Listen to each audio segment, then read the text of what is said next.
minden felsőoktató diákot, a tanárainkat, a kollégákat és a kedves megjelent szülőket is. Elkezdődött egy új tanév, és ugye megszoktátok már a múlt tanévben, hogy mindig vannak előadások a Pulsztárz csillagászati szakmai szervezésében, amit a Planetology.hu bolygótudományi portál támogat szakmaira, és egy igazán remek előadással kezdjük az idei sorozatunkat. Dr. Juhász Árpád a vendégünk, és azt kell mondani, tehát az én korosztályommal, ahogy ti szoktátok mondani kedvesen, az öregek. Nekünk ő egy abszolút ikon és példakép. Ő nekünk a geológus, a földtudós, csupa nagymedővel. És azért szerettem volna, hogy mindenképpen megismerjétek őt és halljátok őt, mert szerintem az ő egész élete, munkássága példamutató, példaértékű, és követésre, ismétlésre ajánlok mindenkinek is, aki egy icike-picikét is érdeklődik a földtudományok, földrajz iránt, mert ő, hát az északi sarktól déli sarkig bejárta az egész bolygónkat szinte, és az élményeiről szeretném ma nektek mesélni, úgyhogy fogadjátok nagy szeretettel és tisztelettel dr. Juhász Árpádot.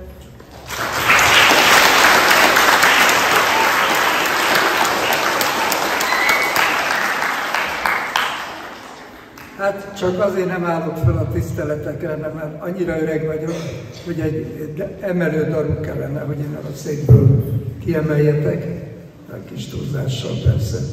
És úgy köszönök nektek, hogy Jumbo. Ti visszaköszönhetek nekem ugyanúgy, mondjátok, hogy Jumbo? Most még egyszer együtt. Jumbo. Oké.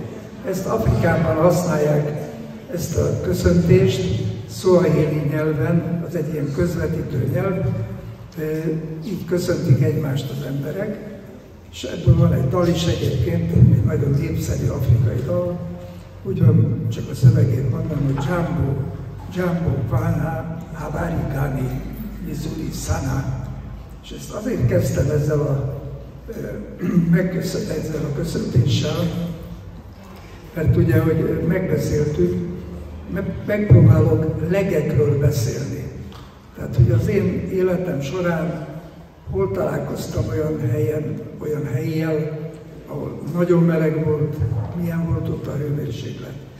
Mely volt a helyek közül olyan, ahol nagyon hideg volt, melyik volt a legészaki pont, ahova eljutottam, melyik a legdélibb, melyik a legmagasabb, melyik a legmélyebb, és így tovább. Tehát ezekből akarok meríteni, de akkor először Afrika, azért is, mert ott volt először rettenetes melegem. 1987-ben és 88-ban szerveztünk egy nagy tudományos Afrika expedíciót, a mai Tanzániának és Kenyának a területén, az Afrikának a keleti része. És nekünk az volt a célunk, hogy kövessük Teleki Sámuel grófnak 100 évvel korábbi útját, aki akkoriban gyalogosan egy 200 fős karavánnal járta be ezt a vidéket, a mai Kenyának az északi részét. Ott volt egy tó, illetve van is, a Baringo tó, amelytől északra fehér ember, felfedező, európai, még sosem járt Teleki Sámuel előtt. Ez a Teleki Sámuel gróf a saját vagyonából finanszírozta ezt a hatalmas felfedező utat. Zanzibár szigetéről indult ki, amely ugye Tanzániához tartozik, és akkor átkeltek hajóval a kontinensre, és elindultak fölfele, északfele. A felfedezéseik során ugye neveztek el egy hatalmas nagy tavat az akkori trónörökösről, Rudolf tónak, és egy másik, ma már kiszáradt ilyen sóstavat pedig Stefánia hercegnőről. Ma már mind a kettőnek a neve eltűnt a térképekről, mert a Rudolf tavat átkeresztelték a helybeli ott lakó emberek alapján Turkanatonnak, és az etióp határon levő Stefánia tavat pedig, amíg mondom, már nem tó tulajdonképpen, csak egy ilyen hatalmas sós sivatag, az pedig Csú-Baírnak hívják. No, ez a Turkana-tó, ez iszonyatosan meleg vidék. Itt éjszaka sem megy le a hőmérséklet 40-42 fok alá, és ráadásul úgy, hogy állandóan fúj egy nagyon erős, közel 100 km/h sebességű szél, amelyik annyira kiszárítja az embert, hogy ahhoz, hogy ott valaki tartósan életben tudjon maradni, ahhoz naponta tulajdonképpen 5 liter vizet kéne meginni. Igen, ám csak ez egy olyan vidék, ahol nem igazán van víz. Egy oázisban, a tónak a vize közvetlenül az nem iható meg, fertőzött is, másrészt kémiailag olyan, hogy az ember szervezete nem bírja elviselni, egy ilyen lúgos kémhatása van. A Teleki Sándor azt találta ki, hogy ihatóvá tegye ezt a vizet, hogy borkősavat adott hozzá, összekeverte, és aztán úgy, ahogy ezt meg tudták inni. Hát mi azt csináltuk, hogy az egyetlen közeli oázisban, amit Loyang-Galannak hívtak, ott megtöltöttük ilyen 20 literes műanyag marmonkannákat, és azon filctollal bejelöltük azt, hogy miután egy hétig akartunk lenni a tónak a déli csücskénél, hogy naponta hogy jut ki az a 3 liter körülbelül, amit mindenképpen meg kell inni, hogy az ember egy hét múlva se mondjuk sérüljön tartósan meg a szomjazástól. Csak éjszaka gyalogoltunk, mert nappal irgalmatlan meleg volt. A napsütésben a sötét szűrőkkel, majdnem fekete bazaltsziklák, tehát ilyen vulkáni sziklák, azok annyira átmelegedtek, hogy az embernek a bakancsán a gumitalp elkezdett olvadozni, és büdös is lett. Úgyhogy éjszaka gyalogoltunk, és akkor egy éjszakai gyaloglás után értünk el az oázistól a Turkana tónak, az akkori Dóztónak a déli csücskére.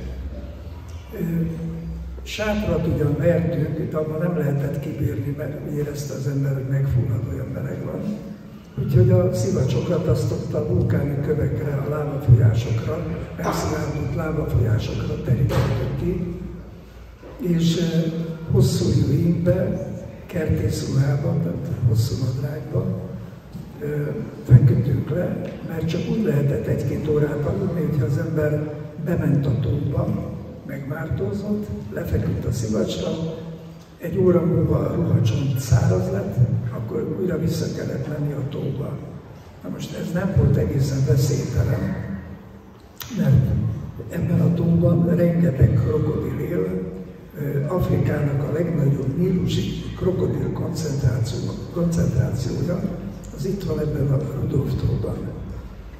A krokodilok általában azok ugye kint a parton heverésznek. Ha meglátják, hogy valaki mozog és megy be a vízbe, akkor ők is becsoppannak. Ugye a szemük kilátszik a víz fölé, és ha az ember elemlámpával világít, akkor mintha fekete gyémántok lennének, úgy világítanak a krokodiloknak a szemei. Most, amikor az ember fölkelt a matracról, mert már nem tudott tovább aludni, mert annyira melege volt, akkor ugye az elemlámpánkkal bevilágítottuk a vizet az öbölnél, és ha láttuk, hogy egyetlen egy gyémánt szem sem csillog a vízben, akkor gyorsan berohantunk, megmártóztunk, fejünket is bevizeztük, és utána visszafeküdtünk, tudtunk 1 órát feküdni. Van egy olyan filmjelenet, azt nappal vettük föl, amikor én hát ott enyhülést keresek a vízben, elindul felém egy krokodil. Becsoppan a vízbe, és nagy tempóba kezd úszni felém.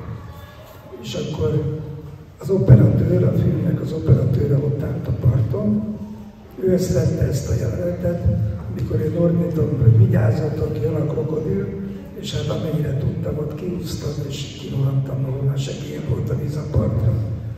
Emlékszem arra, azt szokták mondani, hogy a szamárordítás az nem haladszik az égig. Na, volt egy olyan szamárordítás, amik majdnem az égig haladszik.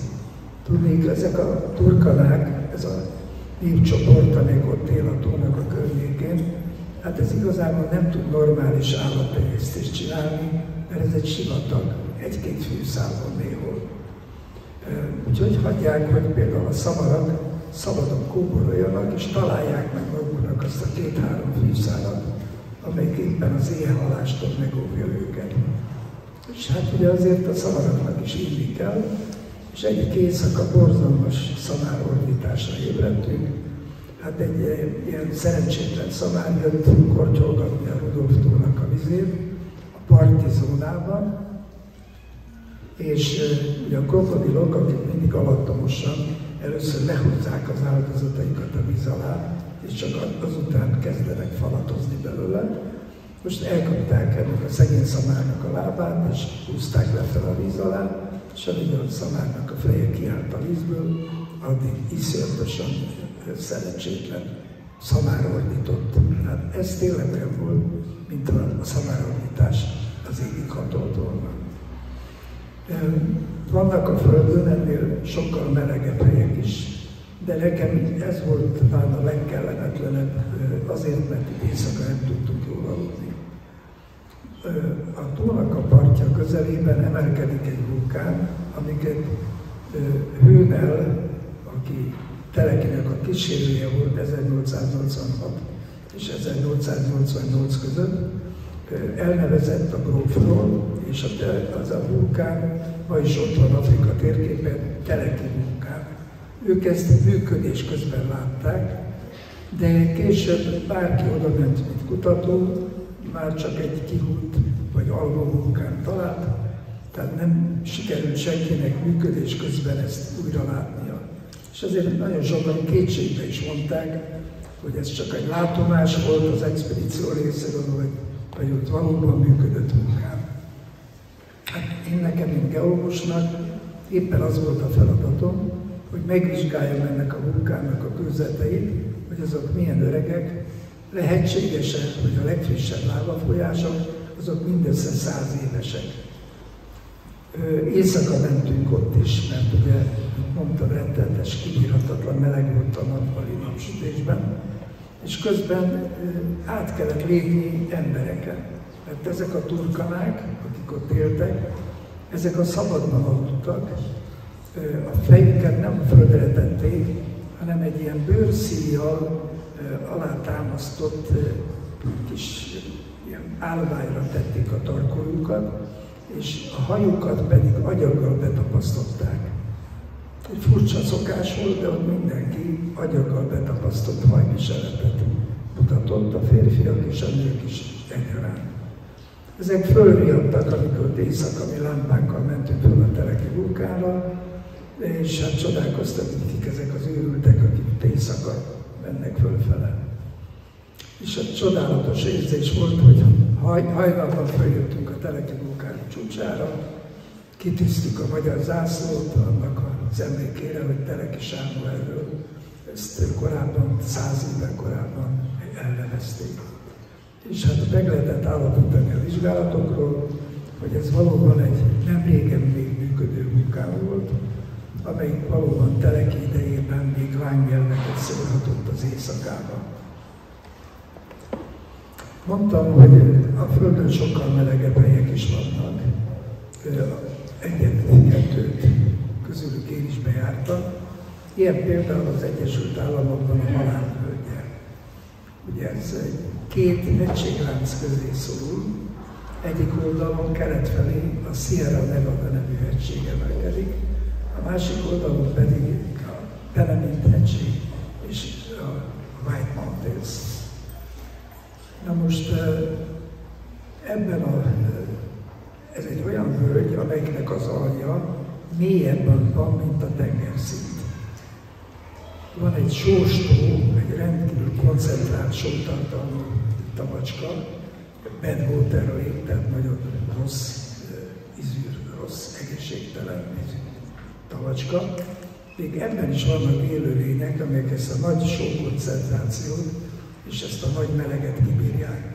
Itt ugye gyakran mérnek 50 Celsius fölötti hőmérsékleteket, de most a közelmúltban 59 Celsius fokot is mértek ott. Na most én 3-szor jártam a Halálvölgyben, mind a 3-szor óriási szerencsém volt, mert északról hideg légtömegek behatoltak ebbe a nagyjából észak-déli irányú nagy völgybe, és szépen üszték, kifújták onnan ezt az extrém levegőt. Hát én voltam olyan nyáron a Halálvölgyben, amikor pulóvert kellett fölvennem, vagy legalább egy meleg flanellinget. Na már, hogy járunk ezen a környéken, akkor most a hőmérséklettől egy kicsit eltávolodva fáknak a koráról, az öreg fáknak a koráról hadd beszéljek egy kicsit. Tudnék, ebben a Sierra Nevada-nak nevezett egységben, itt az Egyesült Államokban élnek a Föld legnagyobb tömegű élőlényei, növényei. Ezek az úgynevezett hegyi mamutfenyők, Sequoia rembrandt giganteum, ez a hivatalos botanikusok által használt nevük. Ezek 3 nemzeti park területén, 3 egymástól elkülönült ligetben találhatók meg. Ezeknek hatalmas a törzs átmérője, alul nincsenek ágak, azok csak nagy magasságban kezdenek oldalirányban ágakat növeszteni, és a tömegüket tekintve ezek a legnagyobb tömegűek a földi élőlények között, tehát nagyobb a tömegük mindig, mondjuk, mint a legnagyobb pálmáknak, hogyha már élőlények között az állatokat is összehasonlítási alapon veszünk. Valamikor ezek sokkal nagyobb területen terpeszkedtek, mint manapság, de egyrészt a klímaváltozás ez egyre szorosabbra fogta ezt a szorító satot az igazi szép mamutfenyő ligetek körül. Másrészt pedig hát az ember amilyen kegyetlen, amikor már olyan technikája volt, hogy ezeket a hatalmas törzseket is ki tudta vágni, akkor neki állt, és ezeket, mint kiváló ugye, építkezéshez használható faanyagokat ugye sorba kivágták. Hát most ugye védelem alatt állnak, 3 nemzeti park területén vannak, az egyiket magáról a mamutfenyőről nevezték el, ugye ez a Sequoia Nemzeti Park, a másik a Kings Canyon Nemzeti Park, és van egy csodálatos liget, és egy harmadik gyönyörű nemzeti park, a Yosemite Nemzeti Park. Mindegyik a Sierra Nevada-ban van, az Egyesült Államok területén. Ezek annyira népszerűek, ezek a ligetek és ezek a mamutfenyők, hogy oda gyaranta nagyon nehéz szállást szerezni. És most már interneten előre kell regisztrálni, hogy valaki a közelükbe jusson, egyáltalán belépessen ezeknek a nemzeti parkoknak a területére. Hát én 3-szor jártam ott, de akkoriban még sokkal szabadabban lehetett ott mozogni. És egyik ilyen nagyon romantikus élményem fűződik ezekhez a mamutfenyőkhöz. 1995-ben, tehát durván egy 30 évvel ezelőtt, filmeztem kint az Egyesült Államokban, Amerikában élő magyar származású tudósokról készítettem portréfilmeket. Neves emberekről, köztük Nobel-díjasról, például Oláh György kémikusról, de hát a többi kiváló tudós volt, és még annak ellenére, hogy sokuk ugye már akkor évtizedek óta az Egyesült Államokban élt és tanított különböző egyetemeken, még mind gyönyörűen beszéltek magyarul. De ez csak egy kis kitérő. A lényeg az, hogy Kaliforniában több nagyon neves egyetem van. Például Los Angelesben van a UCLA, ez a University California Los Angelesnek a rövidítése. Az említett Nobel-díjas Oláh György kémikus például ott oktat és ott kutat. Másik ilyen nagy egyetem Kaliforniában a Stanford, ott például egy Bun Tamás nevű, szintén magyar származású, és erdélyi származású informatikus profil csináltam ilyen portréműsort. Ez 95-ben volt tehát, és akkor befejeztem vele a tanszéken a beszélgetést, beültem a bérelt autóba, és fölmentem a Sierra Nevada-ba. Ezek a mamutfenyő ligetek kb. 2000 magasságban, 2000 méter tengerszint feletti magasságban vannak, és amikor felértem oda a Nemzeti Parknak a bejáratához, hát kiderült, hogy rajtam kívül egy lélek nem volt, mert ez november vége volt, amikor már nem szoktak turisták oda menni. Úgyhogy, ami szinte máskor csodának számít, azonnal adtak egy kis faházat, befészkelődtem, és annak ellenére, hogy november vége volt, és 2000 méter magasban voltam, olyan kellemes meleg volt, hogy egyszer pólóerbe el tudtam kezdeni csavarogni. És lementem az egyik ilyen mamutfenyő ligetbe, amit egy Grant nevű tábornokról neveztek valamikor el, aki az észak és dél háborújában játszott ugye fontos szerepet. És mire leértem, addigra sötét lett. Ellenlámpa volt nálam, és akkor leültem először az egyik hatalmas fának a tövébe. Ezek mind 2000 éves fák, hihetetlen öreg fák. És vannak még öregebbek is köztük, 2700 évesek is. Tehát már akkor több száz évesek voltak, amikor Jézus Krisztus megszületett. De aztán egy ilyen nagy fának a tövébe ott leültem, gondolkoztam, hogy ezek mi mindennek lehettek a tanulni. Hát látták azt, hogy a Sosod indiánok minden évben hogy vonulnak át, a halálvölgy felül át a hegyeken és vissza.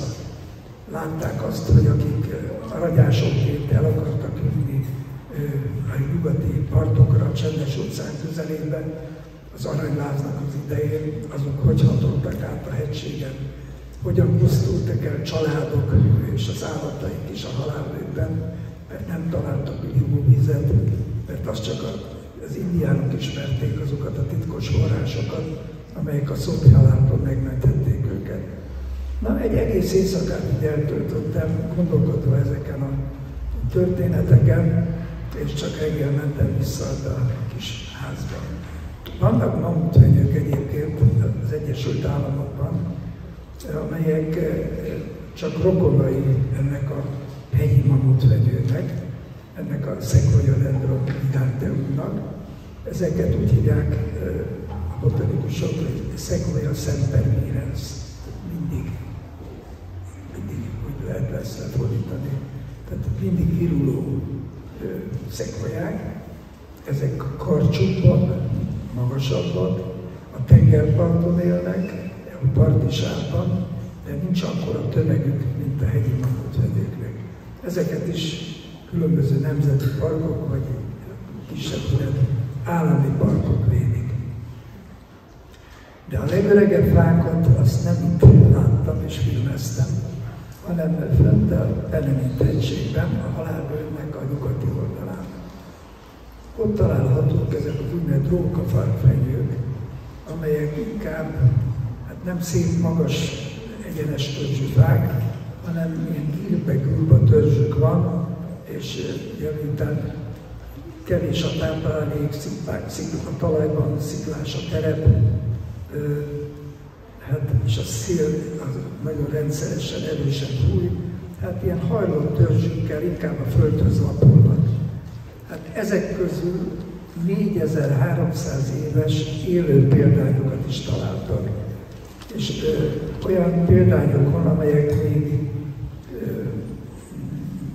már nem éltek, de amelyek alkalmasak voltak arra, hogy megfelelő vizsgálati módszerekkel az évgyűrűket meg lehessen vizsgálni. Kiderült, hogy ezek között még vannak olyanok, amelyek valamikor 7000 évvel ezelőtt éltek. És az évgyűrűknek a vastagsága, a jellege alapján meg lehet mondani, hogy bizony több ezer évre visszamenően mikor voltak csapadékos évek, mikor voltak aszályos évek, mikor milyen volt a napfolt tevékenység, mert ugye a napnak a felületén a napfoltoknak a gyakoriság az változni szokott, vannak olyan időszakok, amikor ezek maximumot érnek el, és vannak napfoltokban szegény időszakok, ezek visszatükröződnek a növényvilágnak az évgyűrűiben. Szóval ez egy csodálatos érzés, hogy bolyongani egy ilyen ligetes, tulajdonképpen sziklás tájon, ahol az ember lába közelében több ezer éves, akár 4000 éves fatörzsek még mindig tudnak létezni. Hát mondjuk arra vigyázni kell, hogy az ember erre jár, medvékkel lehetőleg közvetlen barátságot ne kössön. Ugye Amerikában általában 2 medvefajjal lehet találkozni. Az egyik a fekete medve vagy baribál. Ezek főleg ugye a kanadai sziklánshegységnek, a parti hegyláncnak a csendes-óceáni régiójában élnek. Kisebb termetűek, mint az amerikai barlamedvék, a grizzlyk. De hát mondjuk azért ők is veszélyesek lehetnek az emberrel. Nekem 3-szor sikerült ilyen baribálokat, ilyen fekete medvéket filmeznem és fotóznom. Hát a parti hegyláncban egy darabig tudtam egy erdei úton menni az autómmal, aztán ott leállítottam, és kamerával, meg fotómasinával, vagy akamban elindultam családni. Tulajdonképpen ilyen alig járt ösvényeken. És egyszer, ahogy egy bokor mögül kibukkanok, hát olyan messze tőlem, mint ahogy itt ültök, ott legelészett egy ilyen fekete medve, egy baribál. Úgy, ahogy néztem, olyan 1,5 éves lehetett, tehát nem teljesen kifejlett. Hát ugye az embernek ilyenkor dönteni kell, hogy mit csináljon. Álljon meg, vagy óvatosan vonuljon vissza. Minden esetre közeledni az már nem nagyon érdemes. Na a lényeg az, hogy ez nem zavartatta magát, szépen legelészett tovább. Mert a medvék között, a medvék azok mindenevők. Tehát esznek növényi táplálékot és állati táplálékot is. De ahol nincs más, csak növény, ott vegetáriánus, ott egy kicsit soványabb, a kisebb felsői van, ahol mondjuk sokkal azaz, ott szépen daratra híznak, sokkal nagyobb lesz az tömegek. Na, ez tehát nyugodtan legelészett tovább, olyan fotókat és filmrészleteket tudtam fotózni róluk, hogy a fogaink között még látszott az áfonya is. A másik ilyen fekete medve, az meg megijedt tőlem, amikor egy sziklás dombtetőre értem, annak a peremén fenyők álltak, ott volt egy ilyen fekete medve, meglátom, sarkra fordult, elszivárgott a fenyők között. De a harmadik, akivel találkoztam, az nem volt ilyen békés hangulatú. Meglátott, egyenesen szemben fordult és elindult felém. Hát akkor még nem kellett nekem botot bejárkáláshoz. Fölvettem a nyúlcipőimet, soroltam az autó fele, és igyekeztem ott előbbre csukni a kocsi ajtót, még mielőtt a fekete medvének a mancsa beért volna, hogy átvegye esetleg a kormányzói szerepet a volán mellett. De találkoztam grizzlykkel is elég nagy számban, aztán Alaszkában, mert északabbra azok válnak gyakoribbá. Sikerült olyan felvételeket is csinálnom, hogy a grizzly, például egy grizzly mama éppen átkel 2 bocsával egy patakon. A grizzlyk azok főleg olyankor veszélyesek, amikor kis kölykek vannak, bocsaik vannak, akkor nagyon agresszívek, úgyhogy ott tundra növényzet van, amelyik alacsony. Tehát ott nem magas erdők vannak már, és a grizzlyket nem lehet látni. És ezért azt javasolják, és én is ezt követtem, hogy egy úgynevezett grizzly csengőt akasztottam a nyakamba, amelyik ugye a mozgást tovább az ember lépett, mindig csilingált. Mert ezzel figyelmezteti az ember az állatot, adott esetben a grizzly medvét, akár a grizzly medvét a bocsaival, hogy itt valaki jön, és az állatok többsége az, ha lehet, kitér az ember útjából, és inkább elsodordál akkor, hogyha mondjuk ilyen csengőszavat hall.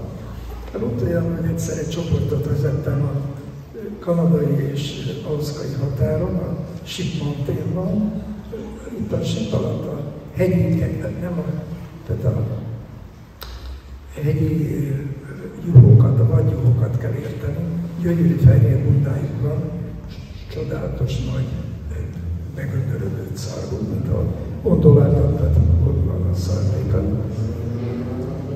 És akkor egy a lényeg, hogy a hátam mögött ott jött a csoport a sorba, odaértünk egy emlékoszlopról, ki volt írva, hogy egy 32 éves Krisztin nevű lány itt tépett szét egy grizzly medve.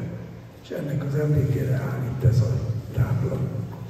És mire ezt én lefordítottam angolról magyarra, addig hátra néztem, az egész csoportomban senki nem volt ott, mindenki futólépésbe menekült vissza az autóhoz, a svédem. Na, a meleg hidegből most vissza kell térnem egy kicsit. Hát mondjuk a legnagyobb nehézséget nekem a hideg téli Elbrus kaukázusi expedíciókon jelentett. 3 téli expedíciót vettem részt Kaukázusban, ugye az 6000 méter fölötti 2 csúcsból áll, az egyik kicsit magasabb, a másik kicsit kisebb. Köztük egy nyereg van, amelyik 5300 méterre van a tengerszint felett. Na most oda ugye gyalog kellett fölmenni, volt egy Priut Agyinácet, a 11-ek menedéke elnevezésű nagy hodály akkoriban, amit télen nem használtak, nem fűtöttek. Az épület belsejében is -20 fok körül volt. Az ember megfőzte a teát, és hogyha egy ilyen bögrében, mint amiben itt nálam például a fekete kávé most langyosodik, betette az ember, hogy ott hagyta a teát, akkor 5 perc múlva az csontkeményre fagyott. Olyan hideg volt. Úgy kellett mennünk föl az Elbrusra, hogy -30 fok volt a külső hőmérséklet, és rendkívül erős szél fújt. Úgyhogy maszkot készítettünk az arcunkra, csak 2 luk volt az a hószemüvegnek a számára, amin keresztül ugye az erős fét kellett elviselni, tompítani. És hát ugye általában az ilyen lecserekkel tagolt jégfelszínen, ott az szokásos, hogy kötélpartik alakulnak ki, ugye amellett, hogy mindenki fölveszi a hágóvasat, meghozza magával a jégcsákát, de hát általában az a legbiztonságosabb, a kötéllel össze vannak kötve. De 1979-ben nagyon viharos idő volt, és akkor még Szovjetunió volt, de nem volt külön Oroszország, és ezek a szovjet hegymászók, akik ugye velünk együtt föl voltak, ezek aznapra szervezték meg a mentést, úgyhogy tulajdonképpen nem az általunk kiválasztott legjobb napon és legjobb időjárás mellett indultunk el az Elbrusnak a csúcsa felé, és ahelyett, hogy éjszaka indultunk volna el, mert ahhoz, hogy a csúcsra feljusson az ember és időben le is jusson, az lehetőleg még éjszaka el kell indulni, hanem csak kora reggel olyan erős szél fújt, hogy ezt a vasajtót, amíg lezárta a Priut 11-et, ezt ketten is alig tudtuk kinyomni. És nem kötöttük össze magunkat kötéllel, hanem mindenki, ahogy bírta, ment fölfele. A szél ilyen pásztákba rendezte a havat, néha a felhők között kibukkant egy átvilágított, naptól átvilágított rész, ott lehetett látni a társainkat néhol egy pillanatra előbukkani. Most ugye ilyen hópászták voltak, és a jégcsákánnyal mindig döfködtem, hogy esetleg ha túl mélyre szalad le a hócsákány, vagy a jégcsákány, akkor ott azt jelenti, hogy alatta egy jéghasadéknak kell lenni, ezek nagyon veszélyesek, akár több 100 méter mélyek is lehetnek. És aki általában egy ilyenbe beleesik, az már élve nehezen kerül elő. És ahogy így döftem le a jégcsákányomat, egyszer csak beszakadt alattam a hó, és én is zuhantam lefele. Hát rettentő nagy szerencsém volt, mert a jéghasadékban a felszín alatt egy ilyen 3-4 méterrel volt egy kiugró jégpárkány, és azon fönn akadtam. De hát nem láttam szinte semmit, mert 3-4 méter mélyen már elég sötét volt, ilyen derengő fény. És ilyen dupla kesztyű volt rajtam, amiben az ember nehezen tudott fogni, és akkor valahogy úgy kellett levennem ezt a húszemüveget, hogy közben, ahogy ügyetlenkedtem, leszakadt a kesztyűm, és az le is esett. Úgyhogy ott maradtam a -30 fokban, 5 percen belül már csontkeményen fagyott meg minden ujjam.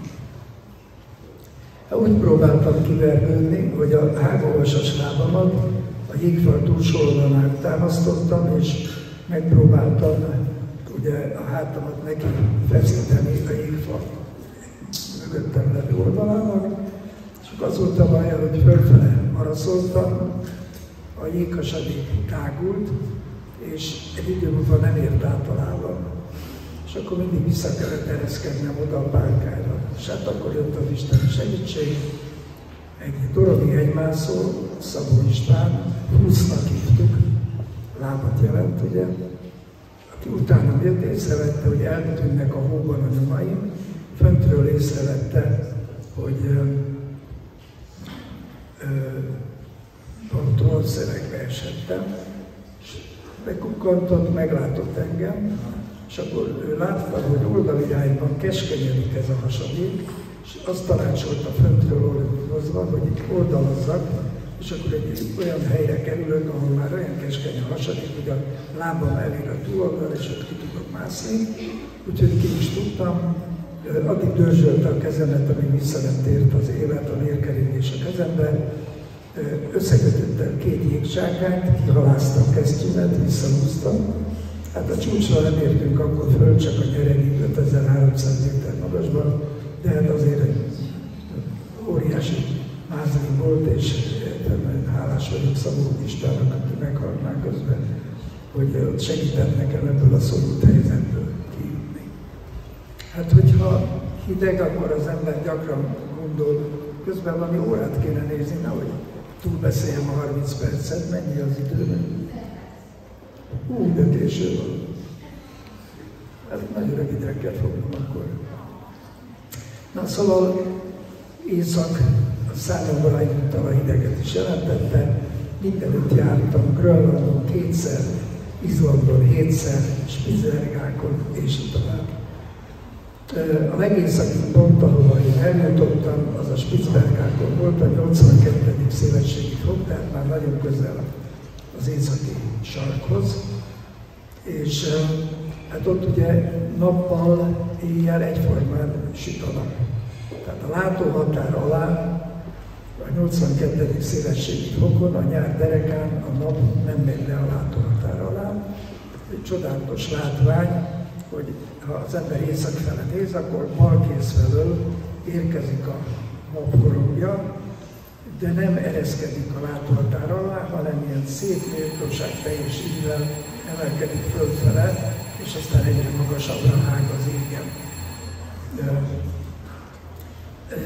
A legnagyobb jégtömegeket, amelyek együtt a globális felmelegedésnek a jelzői is, azok pedig Grönlandon kerültek a szemem elé és a kamerám elé. A Grönlandnak a nyugati partjain, tehát a Kanada felé néző partjain, táboroztunk egy dombtetőn, alattunk volt egy fjord, ahova egy gletscher, egy gigantikus gletscher szállította a jeget. Több millió tonnás jégszilánkok, jéghegyek váltak a gletszerről, ezek a fjordba lehubbantak, de mivel a gletszer jégszilánkja az akár kilométer vastagságú is lehetett, a fjord alja meg csak 800 méterre volt a tengerszint alatt, ezek nem tudtak tovább úszni, hanem recsegve, ropogva tolták ki egymást az Atlanti-óceán felé. Hát ilyen jéghegyek sülyeztették el valamikor a Titanicot is. Hát ugye abban állapodtunk meg, hogy én maximum 30 percet beszélek, és már most túl vagyok rajta. A legek közül alig említettem valamit, mert még rengeteg legend van, de hát majd jövőre jó, folytatom a legeket. Viszont, hogyha esetleg van még kérdésre egy másodperc, van rá lehetőség, akkor tudok válaszolni, meg a csöndből meg nem szólal. Köszönjük szépen! Azt tudom javasolni, hogy akinek kérdése van, szerintem szünetben nyugodtan idejével Árpi bácsi, hogy ugye felteleti, meg ha valaki ugye szeretne majd a szakon is, ők mindenképpen közös képet szeretnék, hogy legyen. és ugye az így megfelelne.